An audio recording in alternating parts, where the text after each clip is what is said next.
Welcome to the Collide Kids podcast, hosted by Christen Clark.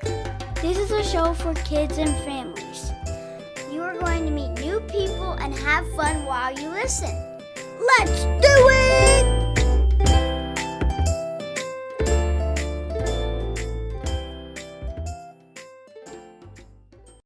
Hey y'all, welcome to the Collide Kids podcast. I'm your host, Christen Clark.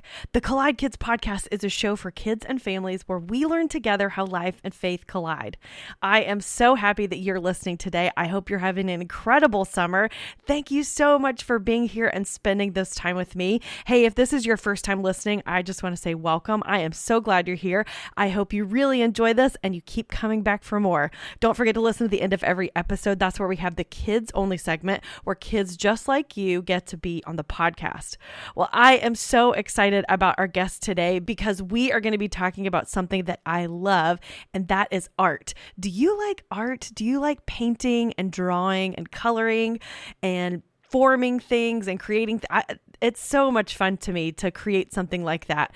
And I love when I have the opportunity to meet people that are also creative. It just gets all my creative juices going. So I hope you feel the same way too. My guest is Taylor Jackson. She is from Dallas, Texas, and she's an artist who specializes in bold color represented in florals and abstracts through her artwork business called Canvas and Kind. She has 4 beautiful children with her husband, Scott, and is inspired by a child's colorful view of the world. She homeschools her 4 kids, teaches art online, and loves to share the joy of knowing Christ through her paintings. It was so much fun talking with Taylor about all the things she does with art and painting, and I know you guys are going to be inspired to go do some of it on your own. Here is my conversation with Taylor Jackson. Taylor, it is so great to have you on the Collide Kids podcast today. Hi. How are you? I'm really good. The sun is shining. It was rainy yesterday, so feeling good. Yeah. And where do you live? I'm in Dallas, Texas, a little suburb outside of Dallas. Great. Well, it is so great having you here. Would you just introduce yourself? Tell us a little bit about who you are and what you do. Yes, my name is Taylor Jackson. I'm a wife, a mother of 4. I homeschool my kids, and I'm an artist. And I kind of happened upon that a little through a very, unique way. I went to school for art, got my degree, went off, got married, started having kids, and kind of put my art degree in the closet. I never really thought about it again. I was raising my kids, and I had 3 at the time. One of them was pretty little, newborn, and they were all napping except for my oldest. And she said, "Mom, I'm just not tired. I want to do something fun." And I said, "You know what? I still have some old paint from college. I'm going to get it out, and we're going to paint a portrait of you. Why not? Yeah. Let's do this, And I had an old canvas, I think had some, kid scribbles on it, whatever. And I told her, "You're going to paint the background and I'm going to paint this portrait of you. And we're going to do this together. It's going to be really fun." And I didn't know how much fun it was going to be, but I was trying to pump her up, not to wake up her brothers. And we painted this portrait together. And I sat there and I looked at it and I just started crying. And I said, "Why am I not doing this every day? This brings me such joy. And God has given me this gift. And I feel like I'm squandering it. I'm not using it." And so that day, which this is so ridiculous, but that day I actually called up a gallery owner and said, "Hey, can you put this piece of art in your gallery?" Of course, he was so kind and very gracious to me. And he said, "Well, how about you work for a little bit longer and you come up with 20 pieces?" And so I did that and started, had a pop-up gallery show, and I've been painting ever since then. So Wow. that is me, and that is what I do. I paint during nap time. I love that. That is so awesome. And I love painting and art stuff. So I'm so excited to talk to you today. But before we get into all of that, this is a podcast for kids, as you know. And so we always like to start out with a joke. So do you have a fun joke you want to share with us? I do. If you watch any of my videos on Instagram, I love to dance. And actually, unfortunately, I became addicted to the hokey pokey. until I turned myself around. But I'm turn yourself around. I get it. It's That's a good silly. one. I like that. That's awesome. That's funny. Well, okay, so let's talk about painting. So, were you interested in painting and art stuff when you were a kid? I definitely was. I loved everything creative, and I grew up in a home that was very conducive for creating whatever. My mom was not afraid of messes. She, let us raid her art stuff. She always had cool things for us to make. Growing up, I did craft fairs, like neighborhood craft fairs, where I would create like paper mache bowls and random wooden things and buttons and all sorts of stuff, and all the neighborhood would come. I've always just been very interested in creating, and it wasn't necessarily painting, but I knew that there was this very strong desire within me to make something out of nothing, and that just grew. As I got older, I just continued to create and continued to try to hone my skills and get better, and now I've created a business from it. So it's pretty amazing how God works that way. Yeah. And you were telling us earlier about how you were studying that in college. So, Yes. what did you learn in college that kind of helped you find your desire to paint? So I actually started out really, I was creative, but when I started taking these college courses, I was lacking in skill, seriously. I mean, some of my first drawings were terrible. They just were so bad. But I found that with paint, I was able to, I don't know, make something completely new. And it was a little bit more freeing, and it was very fun. And I love color. And so it came a lot more naturally to me than drawing. So I quickly just got into the painting, all these painting classes, as many painting classes as I could. And my professors, actually, I had one professor who was just so encouraging to me. I remember he would always, even though when I started out, I was terrible, very terrible. Practice makes progress. And so he would encourage me through everything. He would always point out the things that I was excelling at. And that really motivated me to continue. And so really, it was just a lot of practice and a lot of learning from people who did it a lot better than I did. So, Yeah. Um, what are some things that you love about painting, about colors and things like that? Like what is it about that brings you joy? Well, color in general, I think, just from a scientific perspective, when you look at color, it is there are certain colors that just bring delight to your eyes, and I love bringing joy into other people's homes. I love teaching other people how to paint, and paint is it's this very unusual medium where you can go so many different directions with it. You can be completely abstract, and you can just throw paint on a canvas. And so you can take emotion that you have within you and create something totally new from where there was nothing. And to me, that's amazing. That's amazing. And to me, that also connects me with my creator, because he is the ultimate creator. In Genesis 1:27, so God created mankind in his own image. In the image of God, he created them, male and female, he created them. So we are made in his image. And because he is a creative, amazing God, the most creative being in the entire universe, and we're made to be like him. So there's this creative energy in you that that painting, for me particularly, it just connects me to my creator. And so it's just amazing knowing that he made me to be able to paint. And so there's joy all around. I love that. And I think it's so interesting how there's so many different people that have talents within them. They have different abilities they get to do. And sometimes I think we think, well, that's what I like to do, but then I have to go over here and do something for God. But when we put those things together, like that's what the Collide Kids podcast is all about. It's when our faith is connected with our purpose. It's connected with what we are and who we are. we get to live that out. So whether your talent is baseball or your talent is surfing or your talent is just being a good friend or painting, those things are ways that connect you with your creator. I love how you said that. That's so good. What are some things that you've learned throughout the years from painting? Like, what does painting teach you or help you with?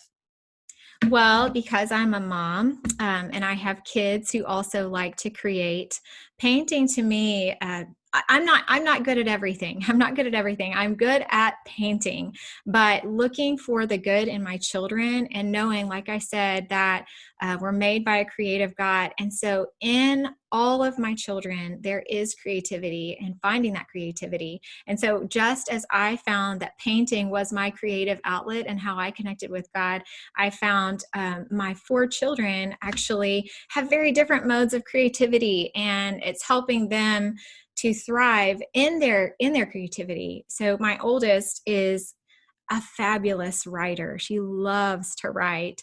And so to help her along in her writing, creativity, I bring tons of really good books home and we read tons of books. And I give her a ton of notepads and fun pencils and colors. And while that's a very different mode of creativity than I have, I see that God has put that in her.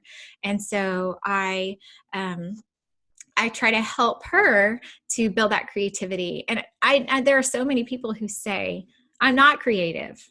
And I think that is just false. That's false.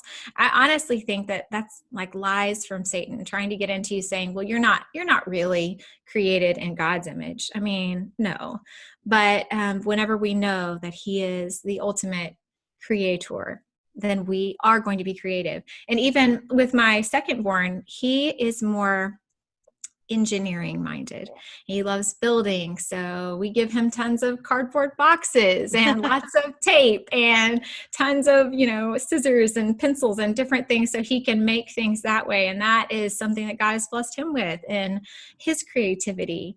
And with my third born, he's a creative communicator. He likes to tell jokes and he's very silly. And so we joke back with him and we, make facial expressions toward him that, we help him to develop that creative communication because as he's developing, as my children are developing those gifts that they've been given, I know that someday they will use those to bring glory to God. And so if I do not help them to develop those, I just think they will not have quite as much to give if they don't develop their creativity. Yeah. What do you think the definition is of creativity? Like, what does that mean to be creative? We'll be right back after this. Raising kids in the digital age isn't easy, but Bark Technology makes products that help parents keep their kids safe online and in real life. They have an app, a phone, and a home device that lets families set parental controls on their internet-connected devices. I love the app because it helps us manage screen time and blocks websites and apps we want our kids to avoid. It also sends alerts and gives us the ability to monitor texts and social media and even track your child's location. Visit bark.us to learn more about how you can keep your kids safe online. Use the code COLLIDEKIDS to get 15% off your subscription of the Bark app.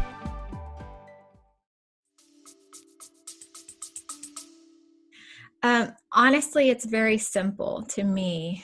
It's just the desire to make something from nothing. Now, that doesn't necessarily mean make a painting from a canvas, but make a story from words or make a building from, plans that you draw out with a pencil.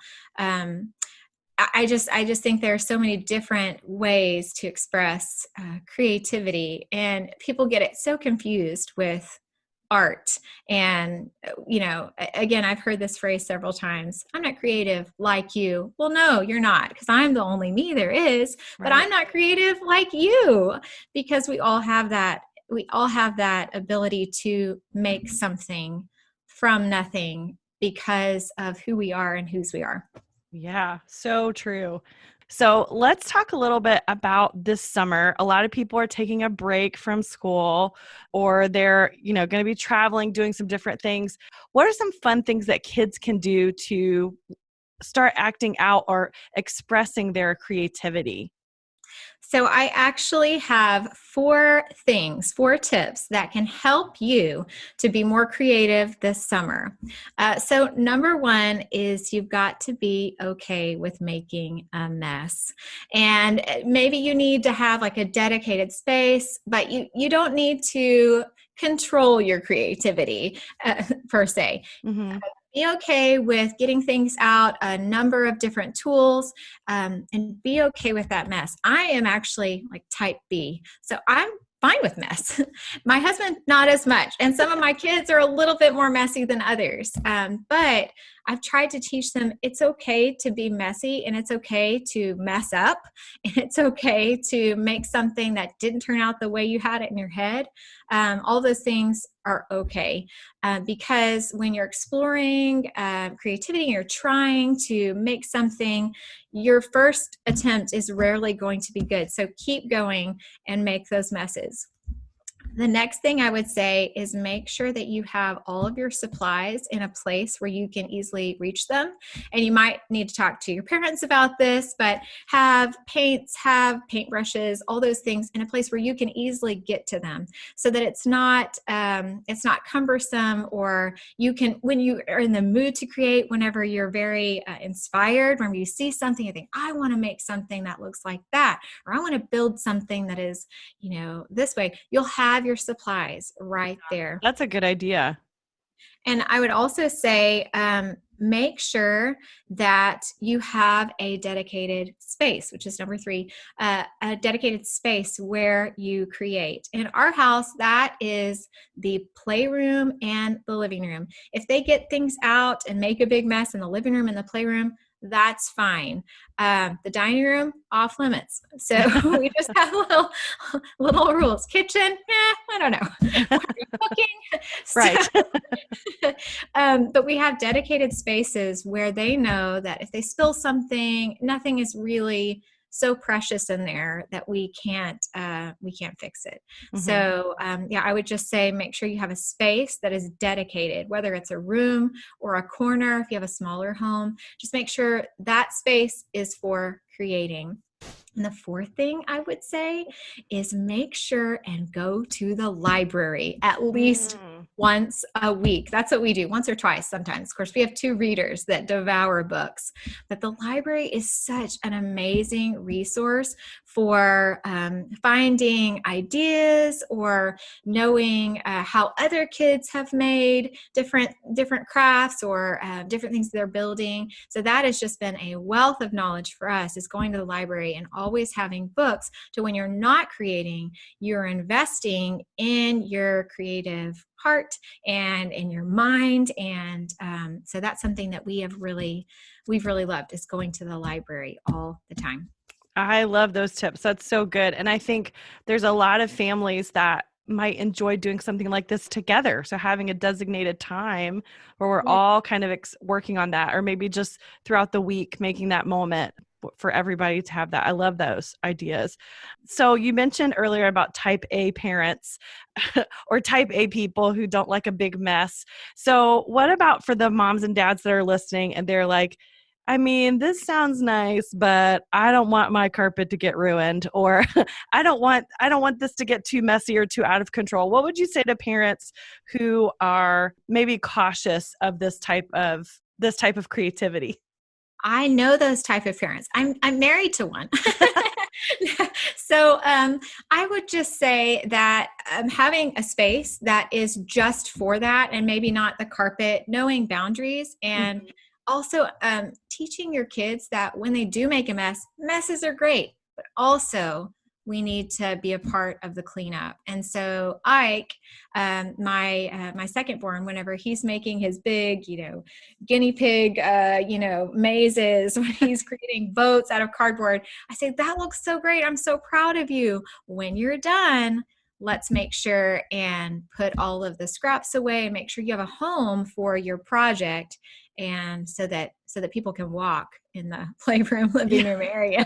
So, but yeah, make sure your kids are definitely a part of cleanup, and knowing that it's okay to make messes, but when we do make messes, we need to make sure that it's fun for everyone, and we clean up our mess afterwards. And also knowing that complete organization isn't always conducive to thinking outside of the box. And so when everything is so completely organized and, okay, you only get a pencil and a paper and you have to stay inside the lines, to me, that does not speak to creativity.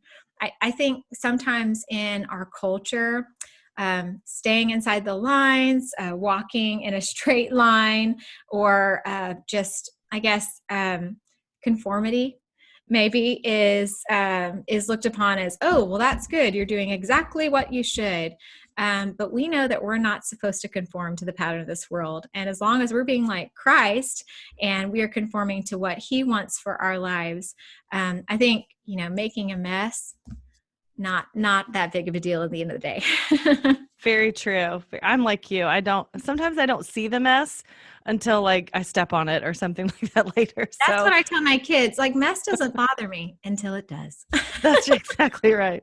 So that's smart. I heard too, I think it was a chef who said to clean while you cook instead of cook while you clean, so thinking about just keep doing those things, keeping it tidy while you're being creative, or just making that time at the end to make sure that you take responsibility to get it cleaned up. And also organizing your supplies, before and after, having places where they go, not just, well, all the craft junk goes on this desk. I mean, that's not going to help creativity either. And so if you're upset about the mess, maybe just make sure that you have systems in place to contain all of your paints and your paintbrushes, and so that your kids, when they're cleaning up, it's not going to be painful or just really frustrating for either of you, honestly. So that's so good. Tell me a little bit about your painting. Like, what is it that inspires you, or what are your favorite things to paint? Like, how do you get excited about painting? So I love painting florals. That's what I'm really known for. But the other day, I actually went to a museum with my kids and we saw some Impressionist work. And I actually found an artist that I think I studied way back in college, but he's not quite as famous, and his name is Vlaminck. And I saw one of his paintings and I thought, oh, I need to go home and paint a landscape. And that's exactly what I did. I went home, I put the younger kids to bed, and the older kids, I was like, okay, it's rest time. Go listen to your audiobooks. Mommy's going to paint a landscape. And so sometimes it's looking at other people's art, the masters, obviously, in that case, and also just looking at beautiful things. I think right now, spring in Texas, I mean, this is one of my favorite times of the year because it's not 120 degrees outside yet, and you can see flowers. And so, going on nature walks, looking at the redbud tree in our backyard. So really, what inspires me to paint is nature, and then looking at master's work. But I also really am inspired by teaching other people to paint as well. So I teach at our local co-op. I teach art, nature journaling for the kids at our local co-op. And then I also do different art camps and those types of things. So I just love the joy that comes from painting and from sharing that gift with others. That's awesome. What is nature journaling?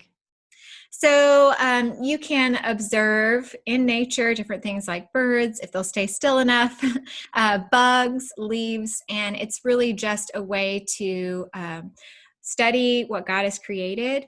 And then you internalize that, and by drawing it and really knowing the details.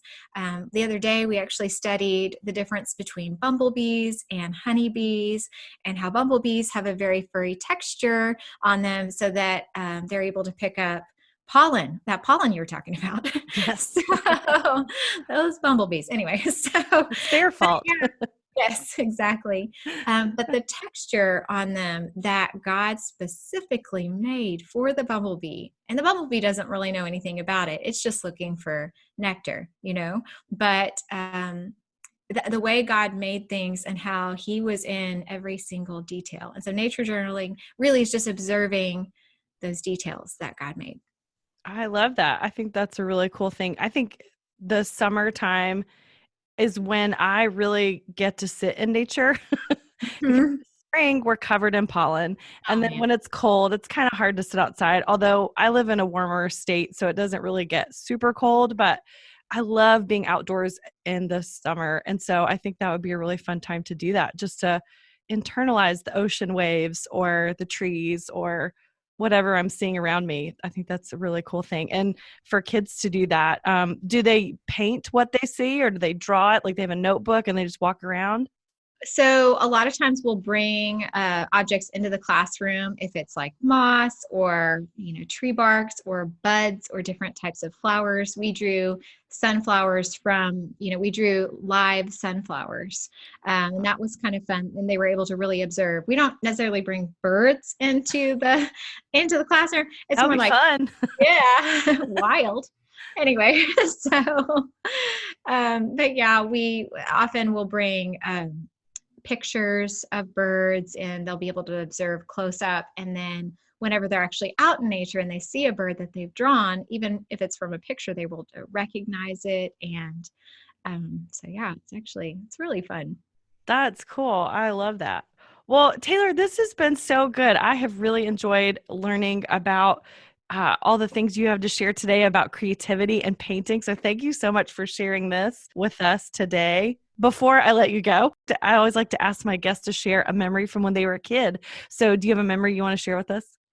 Yes, I do. So maybe this will make me sound like a bad little kid. However, when I was younger, I told you I was really into entrepreneurship. I made a wrapping paper business. I'd wrap all of the little ladies' Christmas gifts and charge them. I'd made tiaras, all this kind of thing.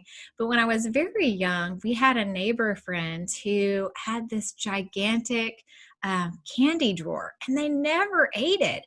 And I told her, I think it'd be really fun if we went around and sold it to people in the neighborhood, for some dollar bills. And I said, I've seen kids, Girl Scouts and other people, I've seen them do Yeah. that. And so we went around and sold her entire candy drawer and we made $40. Of course, I got in Wow. trouble. I was 6. That's amazing. What was your pitch? Like, this is candy has been in a drawer for a long time. Like, how did you sell that? I think a lot of them thought that we were maybe selling it for school or something. But we just had a big, like, one of those popcorn caddies. We set them all up and organized them. We're like, we have your sweets, we have your salties, and they are $1.50 a piece. Wow. And you made $40. We made $40. Of course, my mom was like, I oughta, you should go and return it to anyway. That is so fun. I love that. Bless your mom. I'm one of 6 children, and so I was the third, and so she had little babies. So I don't think She couldn't deal with that. Oh, well, that's sad. A lot of kids are listening right now like, I wonder if we could sell the candy in our Don't drawer. do that. It's a very bad plan. I told you it was a very bad little kid. Go with the lemonade stand. That always kills. That's always better. good. Yeah. Yes. Well, Taylor, thank you so much for sharing today. It has been so good getting to know you and learning about painting and creativity. So I really appreciate you sharing with us today. Thank you. It's been so much fun.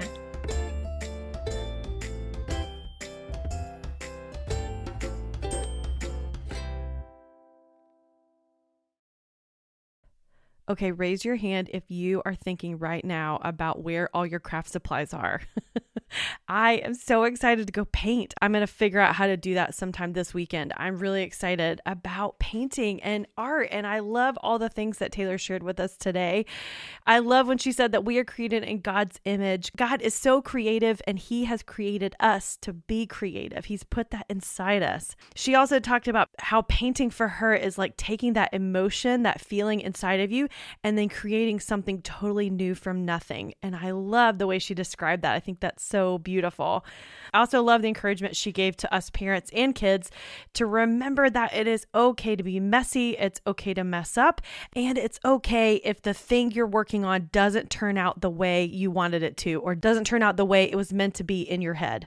And I love what she said about finding a designated space for being creative with all your supplies ready to use when you're inspired. I think that's such a good idea and kind of keeps everything in one spot, but that way you're not looking for it throughout your house. That's how we kind of do it. So I love her tips and all the things she gave us. If you'd like to find out more about Taylor, she has a website. You can go to canvasandkind.com, and there you'll find information about her beautiful art pieces that she's painted. They're so beautiful and vibrant and colorful. It would make a beautiful addition to the walls in your home. She also has something really cool. It's an art subscription for kids that includes downloadable lessons. So there's no need to worry about online surprises with your kids or things popping up. And the new lessons drop every 2 weeks. It's best suited for kids ages 5 to 12. And these lessons are easy to prep for, and it can be done with your whole family. You can go to canvasandkindkids.com to sign up.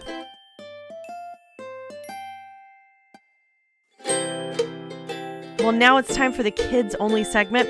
This is the part of the show where you get to be on the podcast. So here is my friend, Violet. Hi, my name is Violet Thursby, and I have a joke. What bear has no teeth? A gummy bear. A gummy bear. That's awesome. Thanks, Violet. Thanks for sharing that. Hey, did you know that if you put gummy bears in water and then let them sit in your refrigerator overnight, they will double in size and they're a little bit squishier? So that might be a fun little experiment your family can try with one of your favorite snacks. So there you go. That was the tip I can give you for creativity, is how to grow your gummy bears. Well, hey, if you would like to be on the podcast just like Violet was and share your favorite joke or your favorite quote that you like from a book or a movie, or maybe you have a Bible verse that you want to share with us, you can find all the information about how to send that to me through my social media, and then you can be on the podcast too.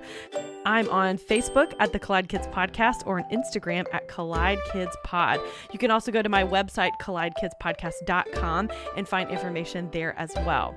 Well, if you are enjoying the podcast and would like to support us, here's a few ways you can do that. First, be sure to follow this podcast on social media and subscribe on whatever podcast app you're using, and leave a rating and a review. Whenever you do that, it really does help other people find the show and learn what you liked about it. And I love reading those, so that's so much fun as well. You can also share this podcast with friends and family and tell them why you and your family like to listen, or you can go by my website and click the link that says Buy Me a Coffee. And anytime you think about it, I always appreciate your prayer support as well. Well, I hope you guys are having an incredible summer. I hope you get that inspiration when you're outside or when you're doing fun things with your family to be creative and paint and draw. And I hope that it reminds you of your Creator. Well, in case no one has told you today, I would love to be the first to remind you that God loves you so much. Thanks for listening.